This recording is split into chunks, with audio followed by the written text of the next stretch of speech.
Muri yeZimbabwe aiwa muzara nhasi vaJob Sikhala vanopuwa mashoko echenjedzo vachinzi Job Sikhala usatomboita zvako mistake yekunoleader the TSHABANGU, usaita mistake yekunojoina the Citizen Coalition for Change kunyange kwanga nechigaro. Saka muri yeZimbabwe iyi ndo nyaya yakunetsa iyi. Usatapinda munyaya iyi ndokurudzira chibva wasubscriber wolike wotina on the bell icon tambochona maupdates atokupa pano paZim News Live. Muri yeZimbabwe munguva inoi Job Sikhala abuda musungwa, munhu wese amira kuda zoti Job Sikhala achaenda kuna NACHAMISA here kana kuti achaenda kuTSHABANGU kwanga ane chigaro changa inacho. Saka unaona kuti pane munhu anouya achiadvisa vaSikhala achiti dear at Job Sikhala 1, I advise you to not accept leading the TSHABANGU shell by offering you presidency.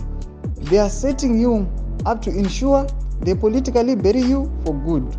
The glory will only last but for a moment, and once it begins to vanish, you will be forgotten and politically destroyed. Saka ndo mashoko makuru kuti aita kuti ukangoita mistake yokuenda kusaidi kwaCHABANGU kuti TSHABANGU yaiswa naNACHAMISA, aiwa watodestroya political career yako, hapana kwauchaenda. Aya mashoko aya muri yeZimbabwe ari tense. Aiwa chibotudzai mafungiro enyu pine mucomment section medu noti nyaya iyi yava kunetsa. Ndo nyaya iri kutendera kuti aiwa Job Sikhala muvhu racharova nderipi. Aiwa pine mucomment section medu mutudze mafungiro enyu. Aiwa musakangana kusubscribe, kulike, pochona on the bell icon tambochana maupdates anokupa pano paZim News Live.